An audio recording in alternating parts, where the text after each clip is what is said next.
Hey everybody, this video is part of our full-length The Onside Kick podcast. You can find that on Blog Talk Radio, iTunes. You can pretty much find it anywhere, so we don't care where you listen. Just stick around and check it out.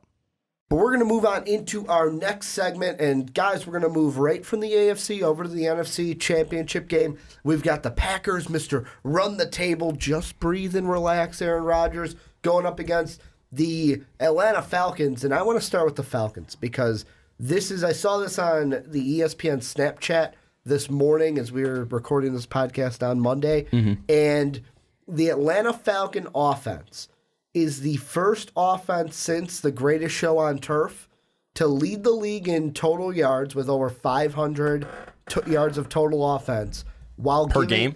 Well, 500 yards of offense is kind of low. Per game. Okay. While giving up 500 yards over 16 games. Yeah, while giving up 440 on defense. And their whole big thing was usually the top offenses in the league don't win the Super Bowl. The last one to do so was the New Orleans Saints in 2009 when they beat the Indianapolis Colts. So we're going to talk about the Packers, of course, in this segment too, but I wanted to start with the Falcons and kind of gauge you guys on, yes, this offense is good, but is it enough to bring them to the Super Bowl? Well, it's a really, really good offense. I mean, it's the best offense in the NFL. Probably since the Greatest Show on Turf. Probably. I don't know about that. I would be willing to say they're pretty damn close to it, at least. I mean, there's definitely going to be some teams in there that compete, but 2007 Patriots, 2009 Saints. I thought you were just going to start listing like 2007 Patriots, last year's 2008 Patriots, last year's 2009 Patriots, 2011 Patriots, where Tom Brady threw 36 touchdowns and 4 interceptions. Of course, let's not forget about your favorite quarterback, Peyton Manning. His first year in Denver. Damn good offense. Rodgers a couple years. Anyways, the 2011 Patriots, the 2012 Patriots, this year's Patriots. The thing about the Atlanta Falcons to me is when I was watching the Dallas Cowboys tear apart in the second half, of course, the secondary of Green Bay, I was just sitting there going, man, if Green Bay wins this game, they are going to get absolutely destroyed by Matt Ryan, Julio Jones, Devonta Freeman. They are just going to run wild on they're basically going to throw it at Gunter every single play. And he is having nightmares every night this week. I can pretty much guarantee you that. So it's going to be awesome to watch.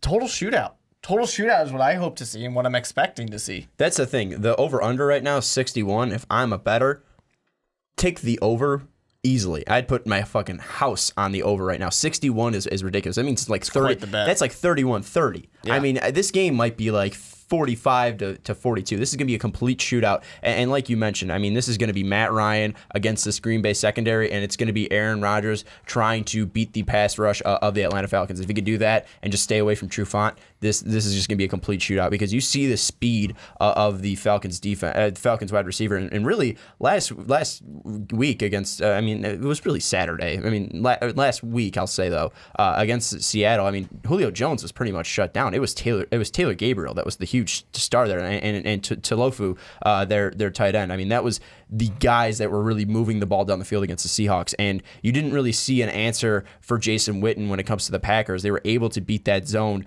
with short passes, and Jason Witten was pretty much able to go to the sticks, turn around, and Dak was able to hit him. So Talofu, if he can repeat that as well. And Terrence Williams was really open in the slot for the Cowboys. I mean, Cole Beasley, I think, had about a catch for that game. But if you're using Taylor Gabriel as your guy in the slot, he was able to get wide open on the Seahawks, and he'll be able to do that against the Packers as well. And then you're adding Julio Jones in there, who's pretty much your Dez Bryant. And if he's going up against Gunter, who I don't know if it was really Gunter just not being able to keep up with Dez. I mean, obviously Dez is one of the best wide receivers, but also that first play, you got to remember too, he got hit by Burnett too. So, and Burnett was out for most of that game. So if they're able to get back healthy, then maybe we'll see a different Packer secondary. But I even said that in the preview that Brandon and I did for the Falcons or for the Cowboys and Packer game, that this secondary has been bad, and this secondary has been atrociously bad outside of Micah Hyde. So if the Falcons are able to set the pace early with their passing, that's going to be huge. And one thing too, and we'll probably get to the Packers real quick, but Aaron Rodgers was the leading rusher for the Packers the last time these two met. Well, and really, it's funny how you say the last time they met, because in the playoffs, if I'm looking back to the last time Atlanta was in the playoffs, the 2012-2013 season, the playoffs were one game away from kind of mapping out the exact same way this one did, whereas Green Bay played a home game. They won in the wild card. They beat the Vikings that year, so they won their wild card game. They beat Joe Webb in the Vikings. That was a bad game. I still remember. No, great game. I still remember. I love that beatdown. Well, how PTSD-wise that is for me. I still remember I was at my ex-girlfriend's house that day, who she's a Packer fan. She was a Packer fan, and all this is before she saw your baseball. Yeah, all her parents were Bears fans. So it was a bad household to even be in. I remember the reports like Christian Ponder's out, and everyone's like, "Well, is that Joe Webb? Joe Webb's going to be the starting quarterback." Yeah. Shit. I had my Joe Randy Webb Moss won a jersey. game once. He did. But Anyways, moving on though, then if they would have been able, and that's Green Bay, would have been able to beat Colin Kaepernick and the Niners that year, Atlanta, same road. They were the number 1 seed that year, so they got the first round bye. They beat Seattle at home in the divisional round and then lost to the 49ers 28-24 before the Niners lost to, or got the game stolen away from them, depending on who you are, from the Baltimore Ravens.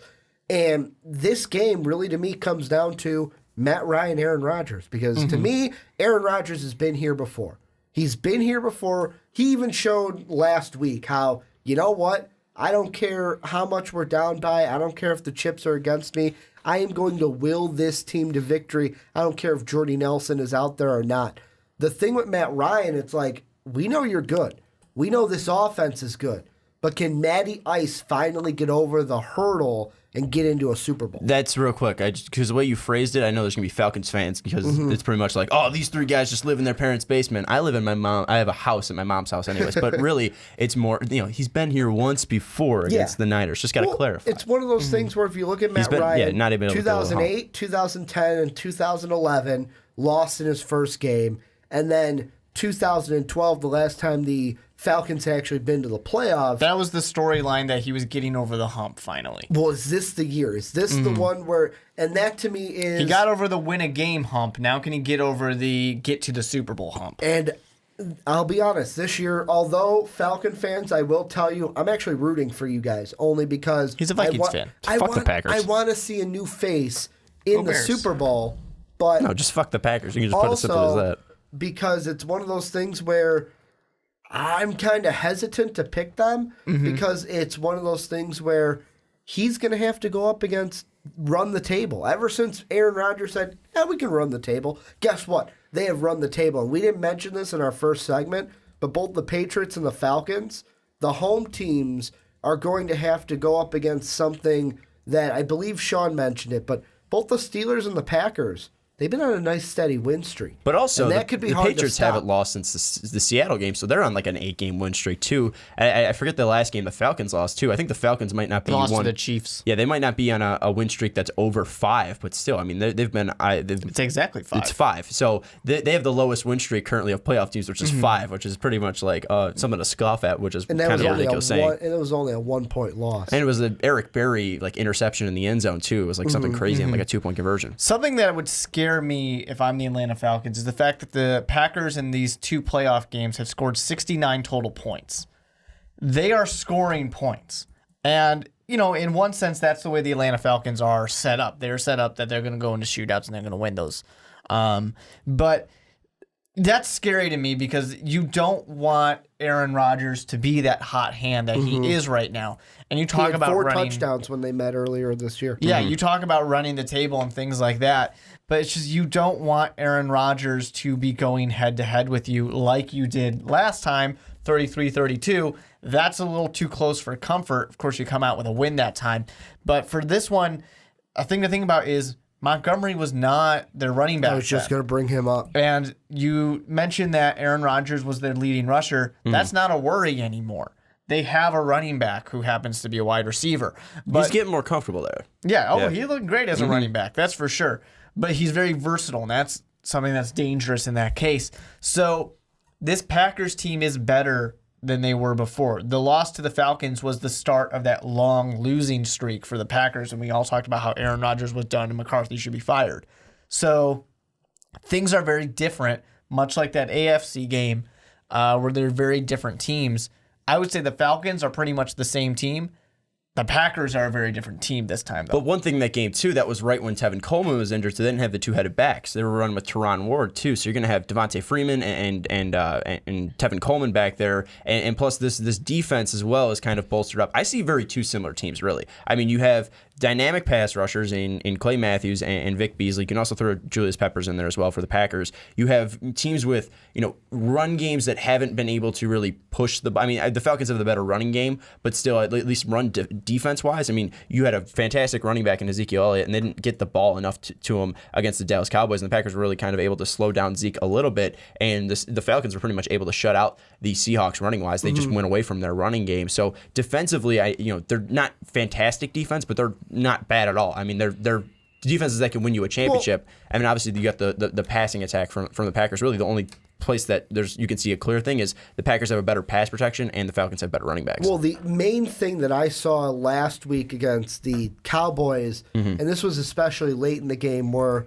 it seemed like they were bringing extra guys on that blitz, and Dak and the Cowboys were still getting it out to receivers, where it's like, that's going to be the thing in this game where if you're going to bring extra guys on a blitz, you got to get to Matt Ryan. You can't let him get it out to a Julio Jones. The only thing that might be different is we know that Cowboy offense is more short passes, get it out quick. This Falcon offense might be, hey, let's take the ball deep, which means Matt Ryan might have to hang on to the ball for the while. And one thing, too, I mean, Dak is obviously a more athletic quarterback than Matt Ryan. I mean, Matt Ryan has been able to roll out and make a couple passes. Kyle Shanahan kind of using the athletic ability that Matt Ryan has this year. He's been using a lot of more design rollouts and kind of getting him outside of the pocket. But I mean, Dak still has the ability to be a runner. I mean, we saw that in college. We saw that he was able to pick up a couple first downs. So you won't really have to worry about like the danger mobility of Matt Ryan. So really, you don't have to worry about containing that. So the Packers will be able to bring more, at least at Matt Ryan, and force him to run out of the pocket and throw on the run. Here's another thing that I am thinking about right now, and I was like, do I throw this out there? I will. With the coaches. Dan Quinn, this is his second year with the Falcons, second year as a head coach. Mike McCarthy's been in this situation before. He's the veteran head coach in this situation. Do you give, okay, we're going to give the nod to the Packers in this department because it is Dan Quinn's second season with the team and second season as a head coach? Fuck no. No, yeah, you can't give a nod to McCarthy on this because how many times has it come down to that last minute play or come down to overtime with Coach McCarthy, a field goal, and the Packers don't win? And in this type of situation, to go back to that game before, even though I said you probably shouldn't look at it, 33-32 win for the Falcons. You know, that's a close game right there. That's one of those classic Coach McCarthy Packers losing at the very, very end when they just couldn't do that one last one. Because we all know that Aaron Rodgers is that comeback king. He can come back and he can do it. He can throw the Hail Mary better than anybody, whatever it might be. I think it's kind of a wash because Dan Quinn in this situation too, it's not like he's never been to a Super Bowl. You know, it's not like he has never been in the primetime spotlight or anything like that. He's definitely got his experience as well. That's the one thing. I mean, you look at the three out of the four past teams that have made the NFC Championship game. You see two of the Seahawks where Dan Quinn was the DC, and then you see the Atlanta Falcons. So 3 out of the past 4 years, Dan Quinn has been in the NFC Championship game, whether as a defensive coordinator or head coach. So I think Dan Quinn really won't be outshined here. I think that it's pretty evenly matched because, yes, McCarthy does have that experience, but he's 10-7 in the playoffs. This isn't anything crazy that he's doing. He just passed Vince Lombardi. Vince Lombardi only coached 10 playoff games. I mean, Vince Lombardi, obviously one of the greatest head coaches of all time. He was 9-1 in the postseason, but it still took McCarthy 17 games to get the same place where Vince Lombardi, it took him 10. So I mean, Mike McCarthy, I mean, while he isn't a bad coach, and I think he's kind of in the same realm of Mike Tomlin, where I would take him over most coaches, but he's not a fantastic coach. I just think that looking at McCarthy, I don't see anything that really bails him out. I think it's really going to come down to the Falcons might have the better coach here, just because I see a lot of promise in Dan Quinn, where the Packers do have the better quarterback and probably the most skilled quarterback in the NFL. Well, and the one thing I find funny about this Falcon team is look at from last year to this year, Last year, they were a team started out great, 6-0 out of the gate, and then completely fell apart. Yep. And then this year has been a NFC Championship, maybe even a Super Bowl run. Yeah, they're sustaining this time. Yeah, that's the thing. You bring in Alex Mack, and that really has just changed completely that offensive line. And now Devontae Freeman is getting consistent holes instead of like that first 6 weeks where he's just running wild on the NFL. And then plus you got to look defensively. The emergence of Vic Beasley. Vic Beasley, a whole season under Dan Quinn, 15.5 sacks. He was a guy that I was going to bring up because we did have a comment, Mark, when we talked about the Falcons about 2 or 3 weeks ago, where we said, how scary can the Falcons be? We got a comment that was basically, well, have you guys heard of Vic Beasley Jr.? Yeah. And Sean, you said it, 15.5 sacks. We looked at what the Packer defense has to do. Like I said, you got to get after Matt Ryan. You can't let him get quick passes out. This Falcon defense is going to have some, I'm not going to say troubles, but they got a hard task to go up against, going up against who I'm just going to call Aaron Rodgers the magician. Like last week, that play, that throw to, I don't know what was more impressive. The velocity on a wobbled kind of spiral by Aaron Rodgers to get the ball to Cook, or Cook's ability to, I'm going to keep my hands in without my knee hitting the ground to catch it and kind of keep possession throughout the entire way. Let's just put it that way. That whole last drive was magic. The fact that Aaron Rodgers didn't lose the ball on that sack from Heath, I mean, he got mauled, blindsided, and holds onto the ball. The pass interference one where it was picked off? No, I'm talking the last drive. Oh, the last drive, the sack. Where you palmed it in his right hand. I'm thinking I would have lost. He got murdered on that. Heath just drilled him on the back, and he didn't fumble it. And then the next play is the Cook play, where it's not the greatest ball thrown ever. Cook is pretty much like trying to keep his finger, his toes inbounds, catching that one, and then the almost miss on Crosby, but they iced him. And then the next one where it's looking like he's just gonna knuckle it outside, and then it curves back in. It was a ridiculous, magical, last drive. Some would call it fate. Now, here's one thing. When you're talking about the Falcons, and you're talking about the defenses, you're talking about Aaron Rodgers here. One thing the Falcons do have a benefit for, since it is their home game, Aaron Rodgers isn't going to be getting those free plays that he gets every game. He's not going to be getting those, I got you guys offside on the hard count, let me just bomb it. Let me unleash the dragon really quick. Hey, Falcons have pumped in crowd noise before. Maybe they're pumping in for the Packers here. For their home game against the Packers. No, I think that's going to be obviously a benefit because Aaron Rodgers, he is that magician.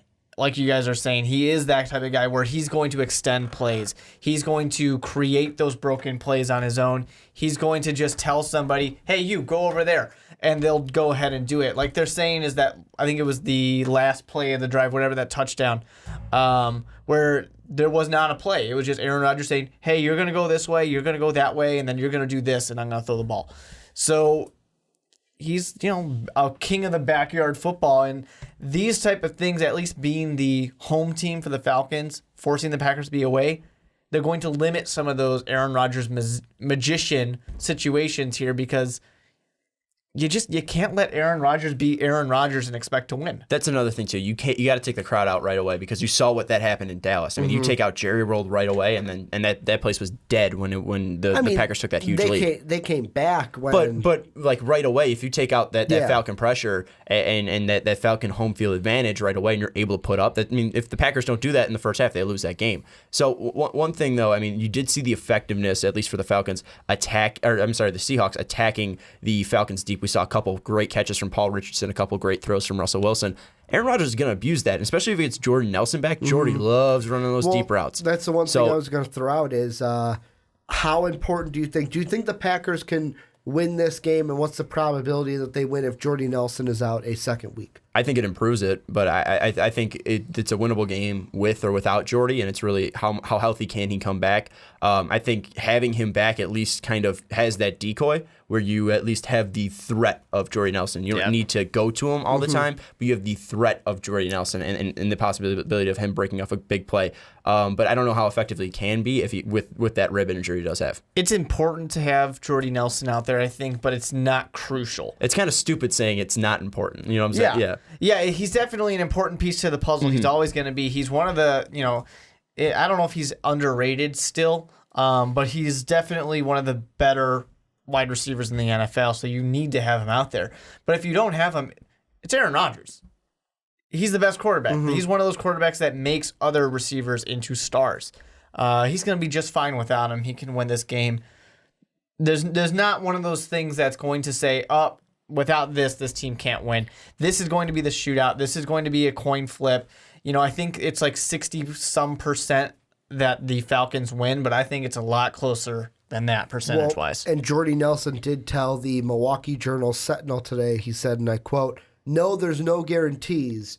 We're a whole week away," end quote. So anything is possible in that. But before we wrap this one up, I'm just going to ask you plain and simple, just like we did for the AFC game, what you guys expect from it. With me, I am on the board of, with the last game, I was like, well, I hope it's a good game. This is good. I am positive that this is going to be a great game, a great offensive game, because these are both teams that have, the Packers run the table, everything that Aaron Rodgers has been able to do. But both these teams last week came out and gut punched the other team, whereas the Atlanta Falcons, it was like, wow, at least that game was entertaining for the first half, and then just came out and just took the game over from the Seahawks, whereas the Packers and Jerry World were like, no, we're shutting this crowd up. We're making this game ours. So I think that this is going to be a high-scoring game. Sean, like you said, the spread was an under-over of 61. I'll take the over all day, every day. This one could be like a 49-45 kind of a game. Could be even more points than we saw the last time. And I don't know. That still beats the over-under, though. 33-32. That's over 61. I'm not Math. even. And with this one, It's tough. I'm gonna tease you guys. You gotta, a valid calculator, you gotta too. check out. You gotta check out our picks video to get my pick, because I don't know who I'm gonna pick. I want the Falcons to win, but I did say whoever won that giant Packer game was going to go to the Super Bowl. So I don't know who I'm going to pick yet. Well, my Super Bowl winner, when I did my bracket before the thing even started, the playoffs even started. The Lions, right? No, not quite. The Raiders. They're still in it. Falcons are still Dolphins. here. I had the Falcons winning of the those Super teams. Bowl. Still alive. Hopes there, so I can't really pick against them. I want that to continue. But I really do feel like the Packers are probably going to win, because it's the Packers. It's Aaron Rodgers. He said he's going to run to the table. Hashtag run the table. He's going to do it. But I really think the Falcons have a great chance of doing it and going in there, winning the shootout. Just like you, Ricky, I fully expect a shootout in this case. And it'll be fun. That's what people love. People love offensive games more than defensive matchups. Yeah, that's 61 over. I mean, that you got to take the over on that 61. And if we're looking at the spread, if I'm a bettor, I'm taking Green Bay with getting 5.5 points, because I mean, you're able to win this game, and I'm saying 45-42. I mean, that's under 3, even if the Falcons win there. I mean, that's under 5.5. So I mean, that's under the spread right there. So I'm taking the Packers on the spread. Who's actually going to win the game, though? That's going to be completely different. I think it's going to be really dependent on the Falcons' run game, and then for the Packers, it's not turning the ball over. We saw finally the first pick in 8 games for Aaron Rodgers. So I think if he's able to not turn the ball over like he did, throwing pretty much almost 2 interceptions, both to Heath right there, if he's able to limit that and play like he did, I think the Packers will win. But I'm gonna go that home field advantage takes it here, and they'll able to force a couple turnovers, whether it's a strip sack or an interception. I'll take the Falcons. And because we've talked about both games now, I'm not asking you who you think's going to play in both of them. Obviously, you can piece together what we said in each. But out of the 4 teams we have left, what do you think is going to be, if you were like, put allegiances aside, these 2 teams are in the Super Bowl, this would be the best game? Let me put all my allegiances aside. Let me take away all of my preconceived notions and fandom. Take the jersey off. Patriots are going to win the Super Bowl, because I picked it even just before the playoffs, and I picked it before the season. And I think this season, I don't know if I picked the Packers, but I've always been picking. Which would be the most entertaining Super Bowl? That's what I'm asking. Oh, Rodgers versus Brady. Rodgers versus Brady, for me. Yeah, Rodgers versus Brady is probably the most entertaining, and probably the one people want the most. I don't know if people want the Patriots in the Super Bowl again. No, well, they don't want the Steelers in the Super Bowl again either, unfortunately. The Chiefs were the ones that I think people wanted fresh blood, and that's gone. The Raiders gave him fresh blood, and Way to Derek go, Carr had guys. to break his leg. Yeah, way to go, Derek. I also think that the Falcons, either one of these NFC teams, I think are going to be a great team to be in there because of, offense, and it'll be great. I would love to see the Falcons get in there personally, because I want a fresh team to get in. But shout out to also my preseason Steeler pick of having them go to the Super Bowl, that's still alive as well. The Cardinals, they're not even in the playoffs, but hey, the Steelers are here. They can potentially do it. When you said Ricky picked the Cardinals too. I meant a team wearing red. Well, when you said, hey, you picked a red bird. Yeah, I picked a red bird. It was just the wrong bird. I made a mistake. Well, Falcons are actually whatever. What you meant to say was, hey, you know what? I thought it'd be a Steeler rematch from before. I meant the Packers, not the Arizona Cardinals. But for me, I think that out of any combination that you would have, the only combination I'd be like, or the lowest on would be Falcons Steelers. But I would like that only because, like Sean, like you said, it's two teams. Like, yeah, the Steelers are always there, but they're not like the Patriots who are always there, and the Falcons are a new face. Well, that's the thing. I mean, since 2010, Packers, Patriots, and Steelers have been in the Super Bowl. Last time Falcons were in the Super Bowl, I was one. It was 1998. Denver. So, been a long time. The Dirty Birds. Mm-hmm. But, I mean, with every other Super Bowl, you get a storyline that can hook me in. Brady versus Rodgers. You could get the rematch of the Steelers and the Packers going on. Can the Steelers revenge that Super Bowl? Hell, even if it's the Patriots and the Falcons. The MVP versus the pretty much should be MVP. There's that. MVP but minus there's 4 also, games. What would it mean for Brady? Like, we're talking Brady's legacy now. Wouldn't it be funny? And I'm not saying this would be the last one in Brady's career. It won't be. But if he started his career defeating the greatest offense, or at that time it was their second time, the greatest offense that we have ever seen in the greatest show on turf, and then beating the basically almost the second coming of that, or the closest thing we've seen to the greatest show on turf yet again in a Super Bowl, any of those three would be just stud Super Bowls to me. It's a shame the game's not in New Orleans. Just go come full circle. Too bad it's not in New Orleans and U2 isn't playing the halftime show. That's another one. Well, if it was in New Orleans, that's when Favre beat the Patriots in his Super Bowl, his one Super Bowl. He beat the Patriots in New Orleans. Yeah, 97. Just one. Just like Aaron Rodgers. Only just one. What did you say, Mark, about the Packers? No Desmond Howard either. The Packers and also McCarthy in this situation, they should be ashamed of themselves because they've only been able to get 2 Super Bowl rings out of 2 of the greatest quarterbacks ever. 2 of the top 5 Brett quarterbacks, Favre, pretty much.